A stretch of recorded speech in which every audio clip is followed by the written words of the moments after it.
Football.fr, fournisseur officiel de football. Salut les amoureux du ballon rond, ravi de vous retrouver. On commence tout de suite ce JT Foot Mercato avec l'Olympique de Marseille. Le club phocéen s'enfonce dans la crise avec seulement une victoire sur les 6 derniers matchs pour 1 nul et 4 défaites en Ligue 1. Les Marseillais pointent à la 10e place du classement. Un constat décevant pour un club qui avait de grandes ambitions après de gros investissements sur le dernier mercato estival. Mais la direction olympienne ne veut pas se laisser abattre et compte réagir dès cet hiver. Avec la longue absence de Valentin Rongier, un milieu de terrain est ciblé pour renforcer l'effectif selon RMC Sport. Une autre arrivée est également recherchée en fonction des demandes de Gattuso et du départ des internationaux concernés par la CAN, donc possiblement dans le secteur offensif. Des ajustements seront également établis en fonction des départs. Reste à connaître aussi l'avenir de Pablo Longoria et son implication. Selon la Provence, le président marseillais a pris du recul depuis la réunion houleuse avec les groupes de supporters. Il est là, mais il n'est plus là, même lâché une source interne du club. Habitué à afficher une omniprésence au sein du club phocéen, l'Espagnol se fait porter pâle après avoir annoncé son désir de rester en poste et se battre à l'heure où un OM en crise a plus que jamais besoin d'un homme fort pour redresser la barre. Toutefois, selon nos informations, la vérité serait tout autre et l'homme fort de l'OM s'active plus que jamais en coulisses pour que l'équipe de Gattuso redresse la barre et que le club phocéen atteigne son objectif de Ligue des Champions en fin de saison. Peut-être aussi que l'arrivée de Mehdi Benatia après le départ de Javier Ribalta permettra à Longoria de déléguer et de s'appuyer sur un homme fort pour gérer le sportif. Si l'avenir de Pablo Longoria peut paraître flou, qu'en est-il de l'implication de Frank McCourt, le propriétaire du club? Depuis de longs mois déjà, l'Américain est soupçonné de vouloir vendre le club, mais toujours selon la Provence, il n'en est rien. McCourt n'a pas l'intention de vendre le club phocéen. Malgré la pression et les résultats brouillons des Olympiens, il ne semble pas destiné à vendre l'OM. La feuille de route est tracée à Marseille, place aux actes maintenant. D'ailleurs, est-ce que l'OM va terminer européen en fin de saison? C'est la question du jour les amis. Vous nous dites tout dans les commentaires et on en reparle dès demain. Hier, je vous demandais si l'Olympique lyonnais allait lancer sa saison après sa victoire face à Rennes. Et bien pour vous, oui, notamment si le club rhodanien recrute au mercato hivernal. Dans l'actu du jour, Manchester City a sorti les barbelés concernant Erling Haaland. Depuis plusieurs semaines, des rumeurs fleurissent sur l'avenir du Norvégien chez les Citizens. En effet, le Real Madrid aurait comme priorité l'ancien joueur du Borussia Dortmund plutôt que Kylian Mbappé. L'agent d'Haaland a même été aperçu récemment dans la capitale espagnole, de quoi alimenter les théories alors que l'attaquant est sous contrat jusqu'en 2027. Du coup, Ferran Soriano, le PDG des Sky Blues, a tapé du poing sur la table. Je pense qu'il sera ici pendant de nombreuses années. Haaland est heureux à Manchester. Pour son futur, on verra ça plus tard, a-t-il déclaré sur les ondes de la radio Rakuno. Le Real va devoir se montrer convaincant s'il veut parvenir à ses fins. Chez l'autre Manchester, c'est Raphaël Varane qui fait débat. Recruté à prix d'or 40 millions d'euros en 2022, le défenseur français est loin de faire l'unanimité chez les Red Devils. Depuis plusieurs mois, il est passé de titulaire indiscutable à 4e choix dans l'esprit d'Eric Ten Hag, après Johnny Evans, Victor Lindelof et Harry Maguire. Il faut noter que l'ancien international tricolore n'a pas été épargné par les blessures. En tout cas, ce déclassement ne perturbe pas le champion du monde 2018. Selon The Athletic, Varane est convaincu de pouvoir regagner sa place dans le 11 mancunien. Harry Maguire, qui était encore un pestiféré il y a quelques mois, a su inverser la tendance et redevenir un titulaire. Varane estime que c'est un bon exemple à suivre.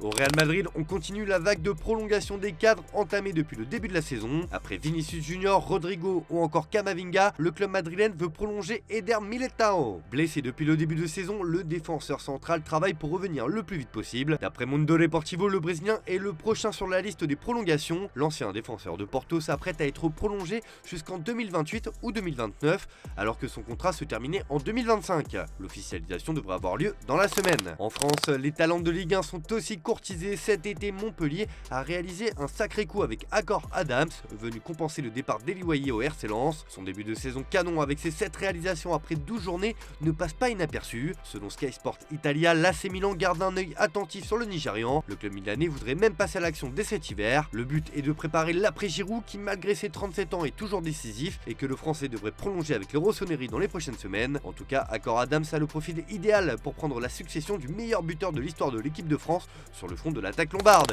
Alors que la Ligue 1 est accusée de ne pas être spectaculaire, en témoigne le nombre de buts par journée depuis le début de la saison. Actuellement à Clairefontaine, pour le rassemblement des Bleus, Didier Deschamps a tenu à défendre le championnat de France. Après le niveau de la Ligue 1, je peux vous assurer, je ne vais pas citer les matchs,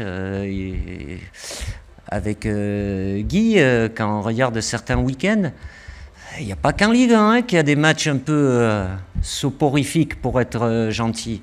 Voilà, c'est surtout quand il y a des semaines avec la Coupe d'Europe, l'enchaînement le week-end, surtout après, bon, ça laisse...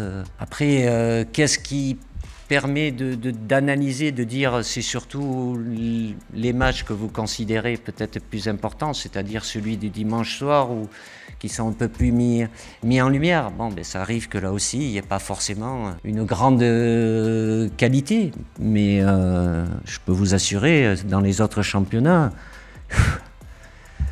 c'est pas toujours un plaisir. Notre actualité de cette trêve, ce sont les espoirs de Thierry Henry. En difficulté à l'Olympique Lyonnais, mais performant avec les Bleuets, Ryan Cherki connaît un début de saison assez particulier. Questionné sur la question de son joueur en conférence de presse, le sélectionneur des espoirs a été assez clair. Si Le Guen n'est pas décisif avec le club rhodanien, il l'est avec son équipe et c'est l'essentiel. Avec nous, il a été bon, plutôt même très bon, souvent sur les actions, sur les buts.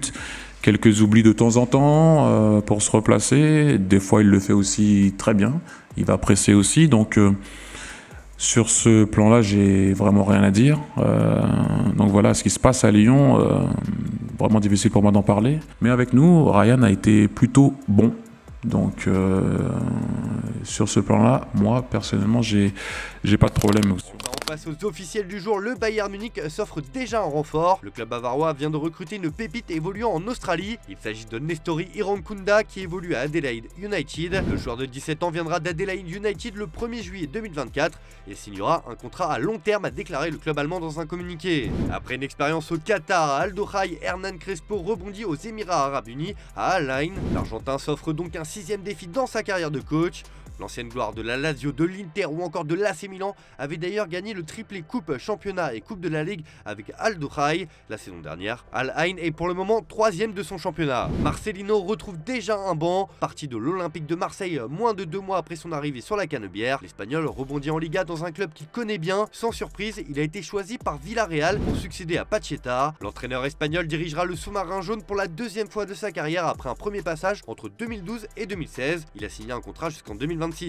On reste à l'étranger où le Napoli s'est activé pour trouver un remplaçant à Rudy Garcia sur le banc. Le club napolitain a annoncé le départ de l'ancien coach de l'OL qui ne sera resté que 5 mois sur le banc. Si le premier choix était Igor Tudor, l'ancien coach de l'OM, finalement Aurelio De Laurentiis a changé d'avis. C'est d'ailleurs officiel, c'est Walter Mazzarri qui va prendre la succession du français. Tudor n'a pas été choisi car le manager croate de 45 ans souhaitait un contrat minimum de 2 ans, alors que Mazzarri a accepté un contrat de 6 mois à Naples sans option supplémentaire pour la suite d'après Sky Sport Italia. Allez, on termine ce JT avec la traditionnelle image du jour les amis, et c'est encore l'équipe de France qui nous régale. Cette fois, on a eu droit au bizutage de Warren Zaïre-Emery. Pour ses premiers pas au château, le joueur du PSG a choisi de chanter Au quartier c'est la ref. Il s'agit d'un son du groupe 4 Queues. Les Bleus ont apprécié le show offert par le milieu de terrain de 17 ans. Allez, bonne soirée à tous, on se retrouve dès demain sur Foot Mercato.